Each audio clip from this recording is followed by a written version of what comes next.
धन्यवाद के साथ स्तुति गाऊंगा, हे यीशु मेरे खुदा। उपकार तेरे हैं बेशुमार, कोटि कोटि स्तुति धन्यवाद। धन्यवाद के साथ स्तुति गाऊंगा, हे यीशु मेरे खुदा। उपकार तेरे हैं बेशुमार, कोटि कोटि स्तुति धन्यवाद। योग्यता से बढ़ के दिया है अपनी दया से तूने मुझे, योग्यता से बढ़ के दिया है अपनी दया से तूने मुझे। मांगने से ज्यादा मिला मुझे, आभारी हूँ प्रभु मैं। मांगने से ज्यादा मिला मुझे, आभारी हूँ प्रभु मैं। धन्यवाद के साथ स्तुति गाऊंगा, हे यीशु मेरे खुदा। उपकार तेरे हैं बेशुमार, कोटि कोटि स्तुति धन्यवाद। तू है सच्चा जिंदा खुदा, है तुझ पर ही भरोसा मेरा। तू है सच्चा जिंदा खुदा, है तुझ पर ही भरोसा मेरा। सेवा पूरी करके पाऊं इनाम, प्रभु ऐसा दो वरदान। सेवा पूरी करके पाऊं इनाम, प्रभु ऐसा दो वरदान। धन्यवाद के साथ स्तुति गाऊंगा, हे यीशु मेरे खुदा। उपकार तेरे हैं बेशुमार, कोटि कोटि स्तुति धन्यवाद।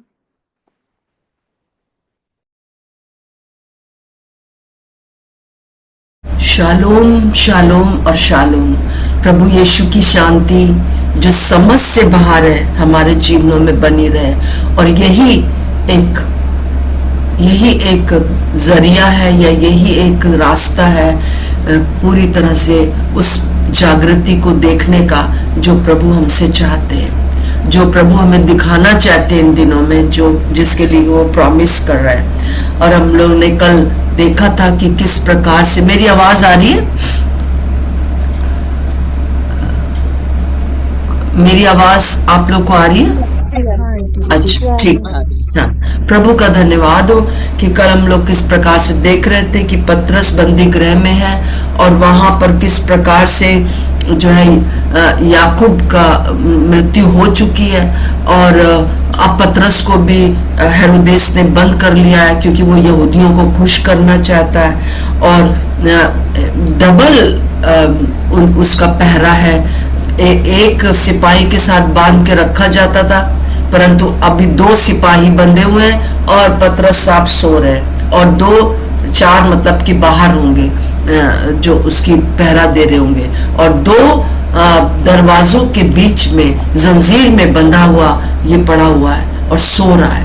और मैंने कल जैसे बताया था कि क्यों सो रहा है, बहुत विश्राम में। वो कह रहा है कि प्रभु ने तो मुझे कह दिया था यूहन्ना 21 में जैसे लिखा हुआ है कि तू जब बूढ़ा हो जाएगा तो तेरी मृत्यु कैसे होगी। और उसको ये पता था कि अभी तो मैं जवान हूँ, अभी मैं नहीं मरूंगा, परंतु प्रभु जो है किसी न कुछ उपाय करेगा। और हम देखते हैं कि किस प्रकार से ये उपाय हुआ कि स्वर्गदूत आ गया, लाइट हुई, परंतु फिर भी जो है ये जो पतरस से वो सो ही रहे हैं, उनको कोई चिंता ही नहीं है। तब स्वर्गदूत को उसके पसली पर मारना पड़ा कि चलो उठो, और फिर उसके बाद सारी चेनें खुल गई, और फिर किस तरह से एक द्वार दूसरा द्वार और गली तक पहुंच गया। वहां उसको होश आता है कि अरे ये तो मैं सपना नहीं देख रहा हूं, मैं सचमुच में स्वतंत्र हो गया हूं। और एक ही कारण था इस बात के लिए, जैसे कि लिखा हुआ है कि दरवाजे बंद थे, पूरी तरह से बंदी गृह में था, पूरी तरह से एक बड़े कड़े पहरे में था, परंतु एक दरवाजा खुला था और वो था प्रार्थना का। जब सारे दरवाजे बंद हो जाते हैं हमारे सामने, तब सिर्फ एक ही समझ में आता है, प्रार्थना। प्रार्थना मतलब बस प्रभु के सामने आ जाना, प्रभु से पूछ लेना कि प्रभु ये समस्या है, अब इसका हम क्या करें।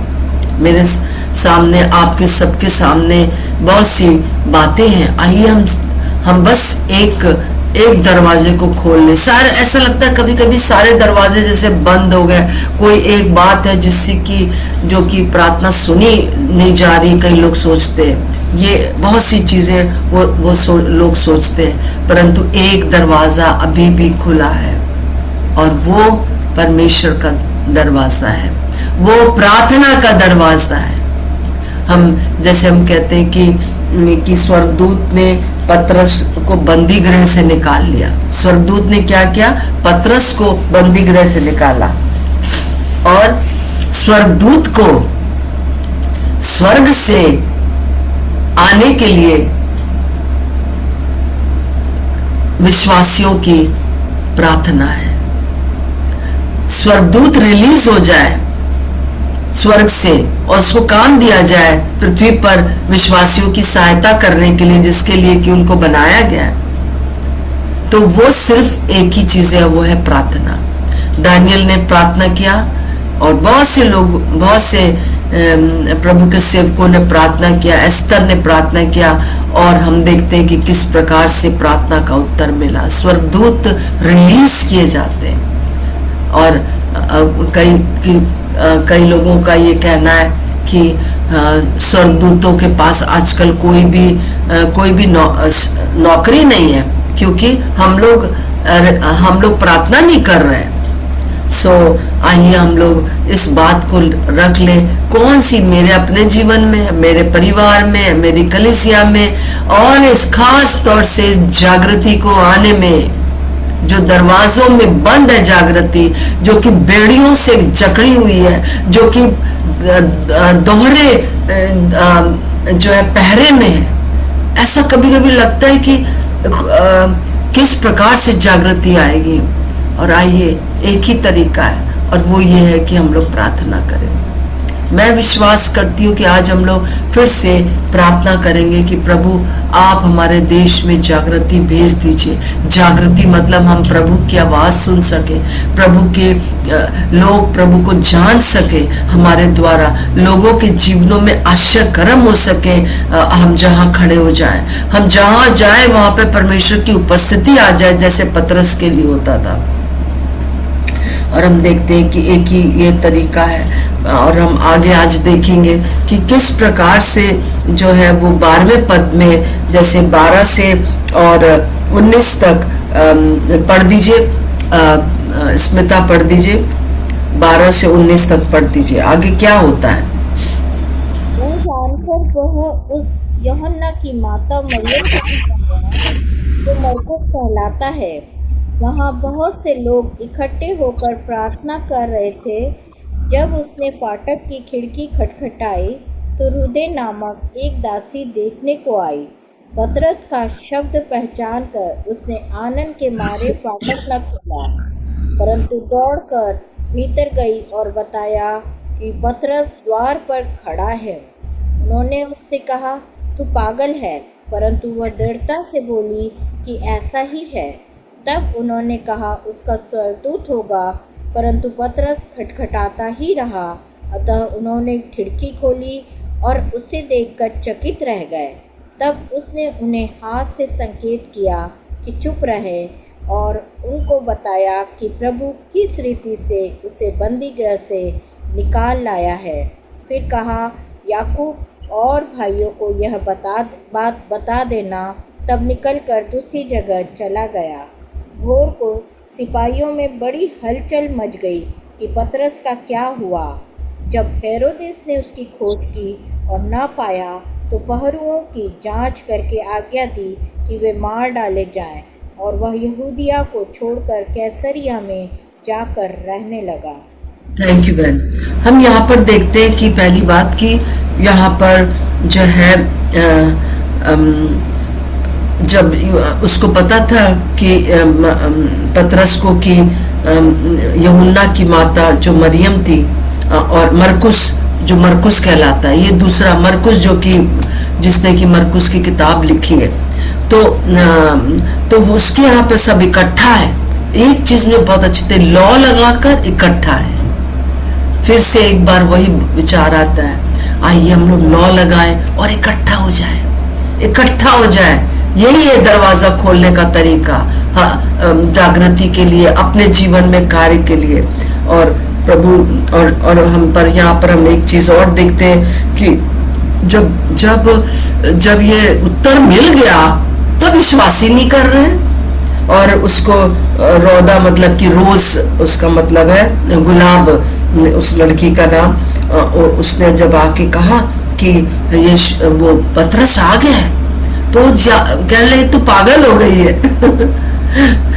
आप अगर आज कहेंगे कि जागृति आ गई है, आपके अंदर है, अगर आज मैं आपसे कहूं जागृति आपके अंदर है, आप सब तरफ से नेगेटिव बातें अपने लिए सोचोगे कि अरे मेरे से तो ये कैसे हो सकता है ना, मेरे द्वारा कैसे हो सकता है। परंतु आपके अंदर वो जागृति आ चुकी है। मैं डिक्लेयर करती हूँ इस बात को। और जो चीजें आपको रोक रही हैं वो अब रोकने नहीं पाएंगी। हालेलुया, प्रभु का धन्यवाद हो, वो रोकने नहीं पाएंगी। प्रभु हमसे यही कह रहा है कि अब जो है वो जागृति आ गई है। और जब उन्होंने खिड़की खोल के देखा, जो पतरस था वो लगातार खटखटाता रहा। आज ये लगातार खटखटाहट की आवाज सुनाई दे रही है। कैसी भी परिस्थितियां हो, ये बात प्रभु हम लोग को बता रहा है कि जागृति आ चुकी है, तुम्हारे अंदर है, दरवाजा खोलो। तुम्हारे प्रार्थना करने से देखो एक बड़ा काम हो गया कि दो पैरों के बीच में, डबल पैरों के बीच में मैंने पतरस जो जागृति लाने वाला था, वो व्यक्ति जो कि कलीसिया को स्टार्ट करने वाला था, वो अब फिर खड़ा हो गया है। अब वो बंदी गृह में नहीं है, जिसने 3000 लोगों को फिर 5000 लोगों को कलीसिया में जोड़ दिया है। तो मत सोचो कि अब वो पतरस जो है वो जेल में चला गया। उसके चलने से, परछाई से लोग चंगे हो जाते थे, और जो लोग उसके कपड़ों को छुआ कर उसको ले जाते थे और मरीजों पे डाल देते थे। अद्भुत काम होने वाला, जो करने वाला जो पतरस था, वो पवित्र आत्मा की सामर्थ्य उसके अंदर वो फिर से रिलीज हो गई है। आमीन कहिए अब मेरे साथ, और इस चीज को रिसीव कर लीजिए। केवल दरवाजा खटखटाने, केवल खिड़की खोलकर देखिए नहीं, पर दरवाजा खोलिए ताकि पतरस अंदर प्रवेश कर सके। और जब पतरस वहां पर आता है तो क्या होता है, वो कहता है कि तुम मेरे भाई याकूब को और भाइयों को बता दो जाकर। तुम लोग थोड़े से यहाँ पर हो, परंतु तुम जाके बताओ, याकूब को बताओ। ये वाला याकूब कौन है? वो नहीं जो मर गया था, परंतु ये याकूब प्रभु यीशु मसीह का मरियम से पैदा हुआ, और मरियम और यूसुफ से पैदा हुआ। मतलब कि उसको हम लोग प्रभु यीशु मसीह का तो पिता नहीं था वो यूसुफ, परंतु मरियम और यूसुफ से बाद में जो बच्चे पैदा हुए, मतलब इसके सगे भाई बहन जो थे, वो उसमें से याकूब जब उसने देखा था कि यीशु मसीह जिंदा हो गया है, उस समय उसने प्रभु को ग्रहण किया था। तो रिजरेक्शन की सामर्थ जो है वो कई लोगों को विश्वास में लाएगी। आइए हम लोग प्रार्थना करें। जब याकूब उसके भाई ने, यीशु मसीह के भाई ने, क्योंकि भाई और बहनें विश्वास नहीं करते थे कि यीशु मसीह जो है वो सच में वही मसीहा है, परंतु जब यीशु मसीह जिंदा हुए और याकूब से मिले, याकूब से मिलके बताया, तो वो उसने विश्वास किया यीशु मसीह के ऊपर। वो अपने उस भाई के लिए कह रहा, जाओ याकूब और भाइयों को, दूसरे और जो विश्वासी लोग हैं उनको भी बताओ जाकर कि कैसे परमेश्वर ने मुझे बंदी गृह से छुड़ा लिया। मेरे प्रियो, आज जो प्रभु यीशु मसीह की जीवित होने की सामर्थ हमारे जीवनों में काम कर रही है, वही हमको विश्वास दिलाएगी कि यीशु मसीह जो है वो जीवित हो गया, वो मसीहा है। लोगों को वही याद दिलाएगी और याकूब के समान लोग जागृत हो जाएंगे, लोग जान जाएंगे यीशु मसीह को। आइए यीशु मसीह की जीवित होने की सामर्थ को क्लेम करें। जिस आत्मा ने प्रभु यीशु मसीह को मुर्दों में से जिला दिया, वो ही आत्मा मेरे अंदर वास करती है, तो मुझे क्यों ना जिलाएगा? मेरे जो नश्वर शरीर है उसको क्यों ना जिलाएगा? और फिर से हम जीवित होकर खड़े होंगे और प्रभु की आराधना कर सकेंगे। फिर से हम उस जागृति को देख सकेंगे। कई लोग अगर ये सोचते हैं कि जब हम प्रभु में आए थे तो हम बहुत ज्यादा बहुत आगे बढ़ रहे थे और तुरंत हमारी प्रार्थनाएं सुनी जा रही थी। याद करिए अभी उस बात को, कैसे आप प्रभु में आए, किस प्रकार से उन दिनों में आपके अंदर जागृति थी, मृत्युंजय की सामर्थ आपके जीवनों में कार्य कर रही थी, दिमाग में कोई और बातें नहीं थी। तो प्रभु हमसे कह रहा है कि उसको याद करो, जीवित होने की सामर्थ को। और हम देखते हैं कि वो फिर निकल कर वहां से चला गया। और यहाँ पर एक चीज मुझे बहुत ही अद्भुत लगती है कि जब जागृति आती है ना, तब क्या होता है? 18वें पद में, भोर को सिपाहियों में बड़ी हलचल मच गई। संसार में बड़ी हलचल मच जाएगी। अरे पतरस कहाँ गया? क्या हुआ? जिस जागृति को हम कुचलना चाहते थे, खत्म करना चाहते थे, वो कहाँ चला गए? वो तो रिलीज हो गया फिर से। प्रभु का धन्यवाद हो आज के इस वचन के लिए, मुझे बहुत उत्साहित कर रहा है। आइए हम उस रिजरेक्शन की सामर्थ को जो है वो रिसीव कर ले और क्या कहते हैं, हलचल मचा दे। दुनिया में हलचल मचना है। गांव में शहरों में हलचल मचना है। जब एकदम कमजोर सी स्त्री या कमजोर सा व्यक्ति खड़ा हो जाता है पतरस के समान, और बहुत से लोग चंगाई प्राप्त करते हैं, बहुत से लोगों के ऊपर जो है रेजरेक्शन की सामर्थ काम करने लगती है। उन लोगों के दिमाग में आ जाता है कि प्रभु जीवित हो गया है और प्रभु जीवित है। पतरस जो है वो एक रिवाइवल को दिखा रहा है।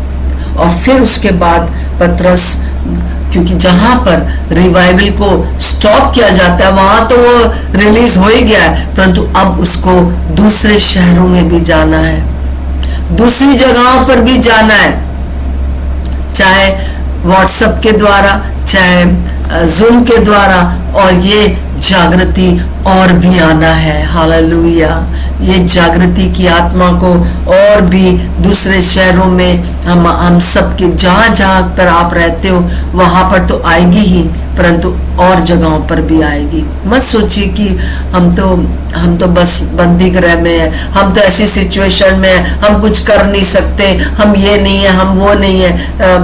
कई बार हम लोग सोचते हैं कि अब तो बस हमारा यही काम रह गया कि नाती पोतों को पालते रहो और बस ठीक है। नहीं, अगर आप किसी भी सिचुएशन में हो, परंतु प्रभु आपको इस्तेमाल करना चाहता है ताकि सिपाहियों में हलचल मच जाए। जो जागृति को रोकने वाले सिपाही थे उनमें हलचल मच जाए और राजाओं में हलचल मच जाए। एक बहुत बड़ा प्रॉब्लम आ गया है। प्रभु का धन्यवाद हो।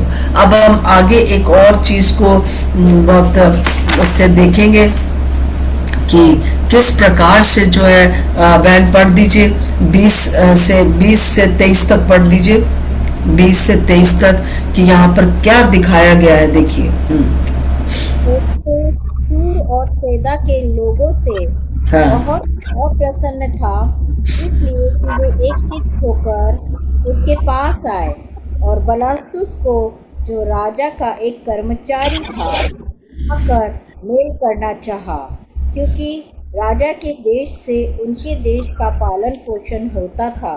ठहराए हुए दिन हेरोदेस राजवस्त्र पहनकर सिंहासन पर बैठा और उसको व्याख्यान देने लगा। तब लोग पुकार उठे, यह तो मनुष्य का नहीं, ईश्वर का शब्द है। उसी क्षण प्रभु के एक स्वर्गदूत ने तुरंत उसे मारा, क्योंकि उसने परमेश्वर को महिमा न दी और वह कीड़े पड़ के मर गया। जी, अब यहाँ हेरोदेस को भी जो है वो स्वर्गदूत ने मारा और मतलब स्वर्गदूत ने मतलब कि ने तुरंत उसे मारा, मतलब कि स्ट्राइक किया ना।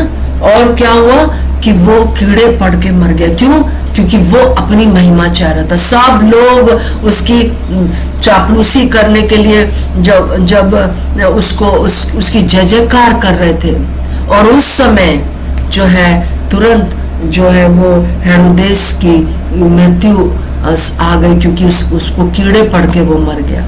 हमें नहीं मालूम है कि हेरोदेस और किस प्रकार से कलीसिया को, इस जागृति को रोकने वाला था, परंतु परमेश्वर ने उसको स्वर्गदूत ने उसको जैसे कि स्ट्राइक किया, परमेश्वर ने अलाउ किया। हम यहाँ पे 2 बार सुन रहे पूरे अध्याय में मारा। एक कब मारा? जब पतरस की पसली पर मारा है, जागृति को रिलीज करने के लिए।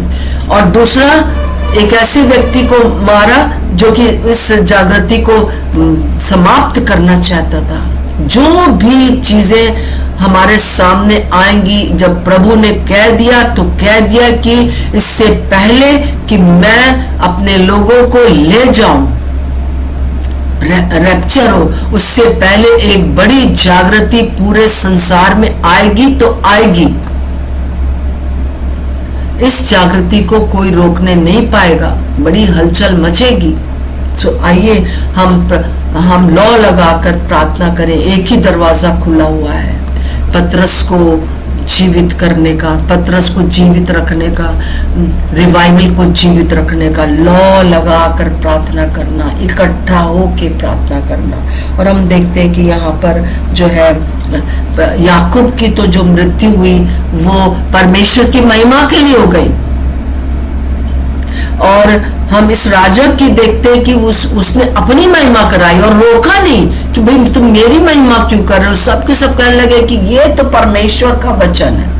मतलब उसको जबरदस्ती के लिए, उसकी चापलूसी करने के चक्कर में उन्होंने परमेश्वर की तुलना हेरोदेस से कर ली। जो कोई भी इस समय परमेश्वर की तुलना अपने आप से करेगा वो खड़ा नहीं रह सकेगा।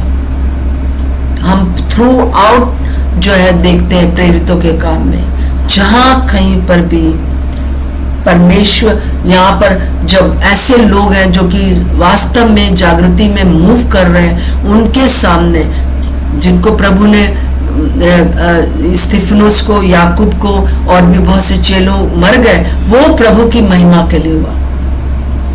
तो जो मृत्यु है यहाँ पर, जो वो क्या कर रही है कि हम देख रहे हैं 7वें पद में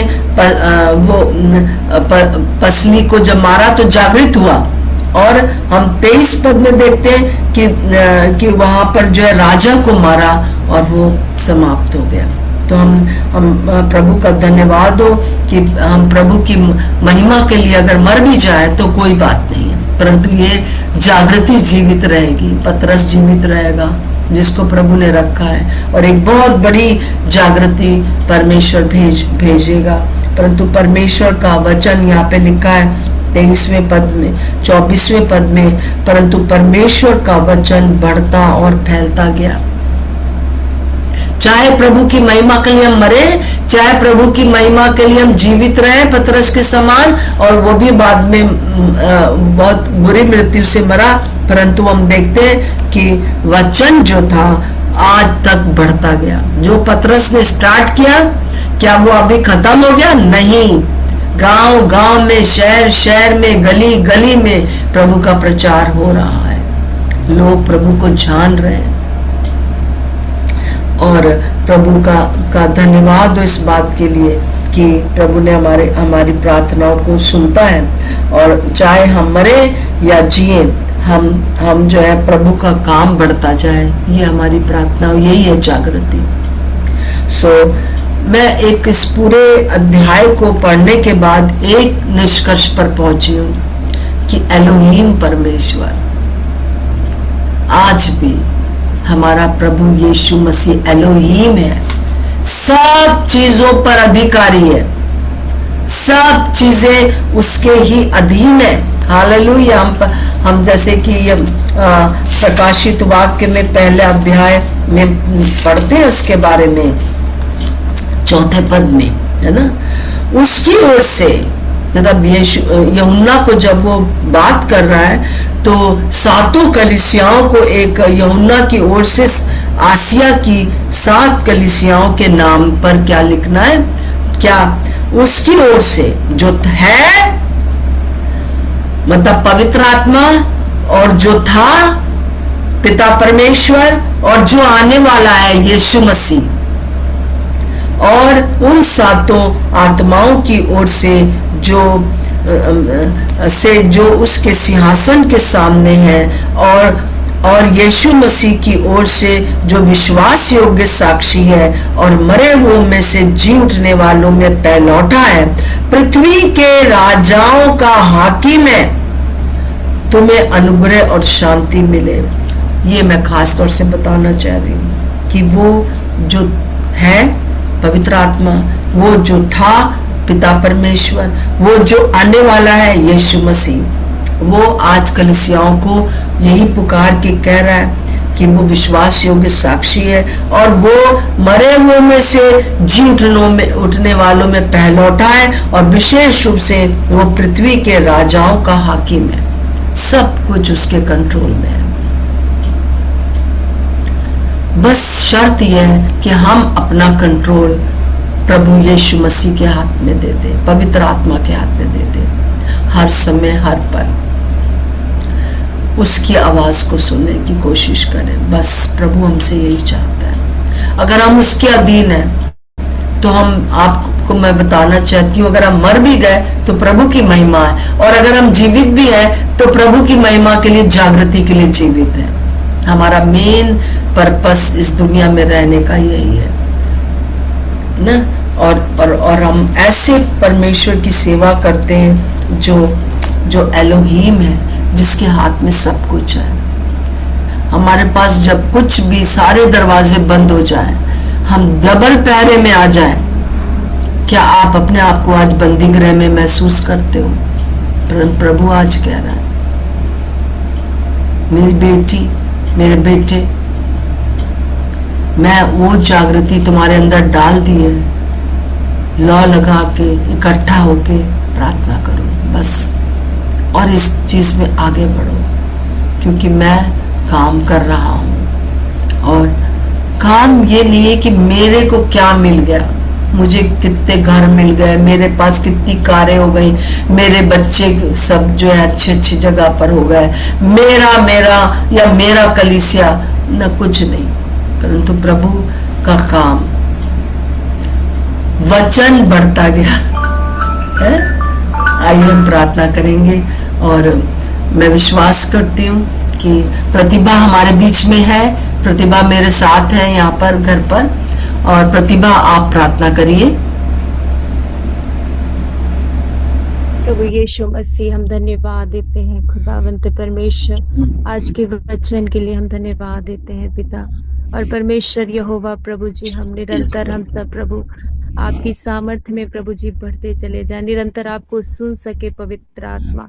ओ मेरे खुदावंत परमेश्वर यहोवा प्रभु जी, आपकी सामर्थ्य हम सब में फ्लो करने पाए परमेश्वर यहोवा। और प्रभु यीशु मसीह, हम धन्यवाद देते हैं प्रभु यीशु मसीह। ओ पवित्र आत्मा, हालेलुया करते हैं प्रभु यीशु मसीह। इस पूरी मीटिंग को प्रभु यीशु मसीह, हम आपके नाम से हर एक जन को ब्लेस करते हैं परमेश्वर।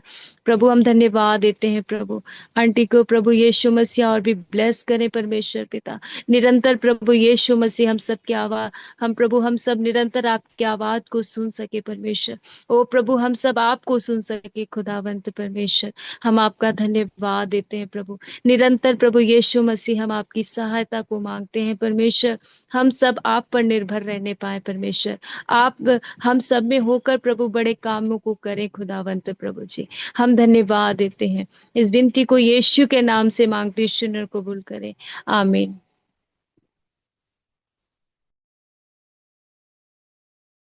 आंटी माइक बंद है आपका। प्रभु आपका धन्यवाद हो, आपकी स्तुति हो, आपकी बड़ाई और प्रशंसा हो, क्योंकि आप हमारे महान जीवित परमेश्वर हैं। आपका धन्यवाद हो प्रभु जी।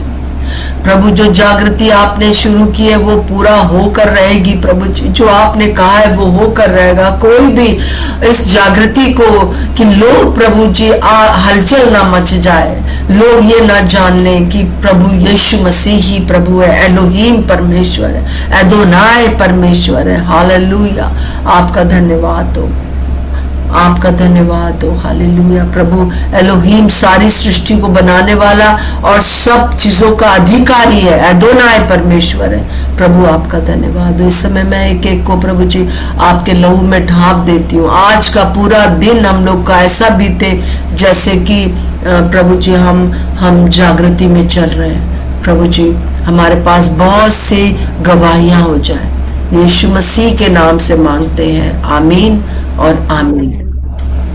आज जो है ट्यूसडे है, आज शाम को हम फिर से जो है वो ट्यूसडे की मीटिंग में जुड़ेंगे।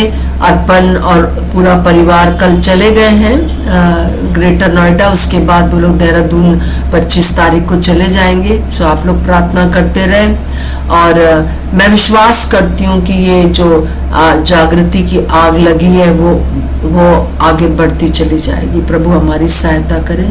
और आप लोग जब भी चाहे मुझसे फोन पर बात कर सकते हैं। सबको जय मसीह की, सबको जय मसीह की, जय मसीह की,